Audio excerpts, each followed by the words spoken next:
नालायक लड़के, तेरे भैया ने तुझे छूट दे रखी है तो इसका मतलब तो कुछ भी करेगा। किससे पूछ के तूने पैसे लगाए थे? सारे पैसे बर्बाद कर दिए ना। भाभी, आपकी हिम्मत कैसे हुई मेरे पति पे हाथ उठाने की? हाँ देख तू बीच में मत बोल, छोटी है छोटी बंद कर ले, ये हम दोनों का निजी मामला है। हाँ तो क्या हो गया? गलती तो सबसे होती है ना, इसका मतलब ये थोड़ी है कि आप इन पे हाथ उठा दोगी। देख तो इस घर में अभी नई नई आई है, समझा लो अपनी दीदी को कि इस घर में ज्यादा ना बोले। शीतल चुप हो जाओ, भाभी है वो मेरी।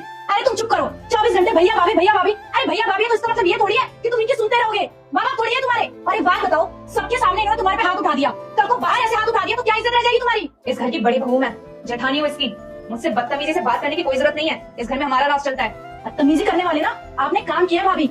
आज तो आपने मेरे पति पे हाथ उठा दिया, आगे से उठाना तो सोच लेना क्या होगा। तुम चुप रहो। भाभी, इसकी तरफ से मैं आपसे हाथ जोड़ के माफी मांगता हूँ। आज के बाद ऐसी गलती कभी नहीं होगी। आज के बाद अगर तूने कहीं भी पैसे लगाए अपने भैया से बिना पूछे तो मुझसे बुरा कोई नहीं होगा। आगे से ऐसा कभी नहीं करूंगा भाभी, माफ करना।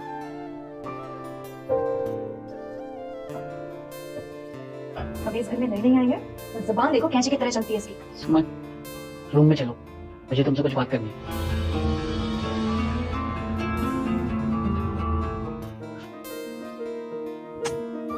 हाँ बोलो, क्या बात करनी? एक बात बताओ, जो भी तुमने अक्षय के साथ किया, क्या वो सही था? हाँ तो सही तो किया मैंने, और क्या करती। जब मैंने देखा कि तुम्हारा भाई गलत राह पे जा रहा है तो उसको सीधा भी तो हम ही करेंगे ना। क्यों, कुछ कहते क्यों नहीं हो आप? सब कुछ सुनते क्यों रहते हो, बर्दाश्त क्यों करते हो? कोई बात नहीं, भाभी है वो। भाभी है तो क्या हो गया? ऐसे हाथ नहीं उठा सकती हो तुम पे। उन्होंने ऐसे ही नहीं माना, गलती थी मेरी और गलत कर रहा था मैं। तो क्या मारेगी? अरे समझा भी तो सकती थी प्यार से। और एक बात और, इस घर में जितना पैसों पे हक उनका है ना उतना तुम्हारा भी है। पता नहीं क्या समझती है अपने आप को वो।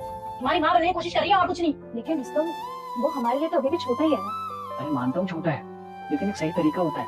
उसे तुम प्यार से समझाती, समझ जाता, क्या पता। ऐसे थप्पड़ मारना जरूरी नहीं था। और एक बात बताओ, तुमने शीतल के सामने अक्षय को थप्पड़ मार दिया, उसे कितना बुरा लगा होगा। अगर मेरा कोई बड़ा भाई होता और तुम्हारे सामने वो मुझे थप्पड़ मार देता तो कैसा लगता तुम्हें? नहीं, मुझे बुरा लगेगा। और मैं मानता हूँ तुम अक्षय की परवाह करती हो और उसकी भलाई के लिए तुमने उस पर हाथ उठाया, लेकिन तरीका बहुत गलत था। तुम्हें ऐसे हाथ नहीं उठाना चाहिए था, तुम्हें उसे प्यार से समझाना चाहिए। और देखो ना, शीतल के सामने अक्षय ने थोड़ा सा भी जवाब नहीं दिया। पता है क्यों? क्योंकि वो समझता है कि छोटी छोटी तकरार में परिवार टूट जाता है। क्योंकि उसे पता है कि हम दोनों के माँ बाप नहीं है और परिवार होना कितना जरूरी होता है। और देख लो आस पड़ोस में कितने भाई साथ में रहते हैं? नहीं रहते, सब अलग अलग रहते हैं। क्यों? क्योंकि इन्हें छोटी छोटी चीजों से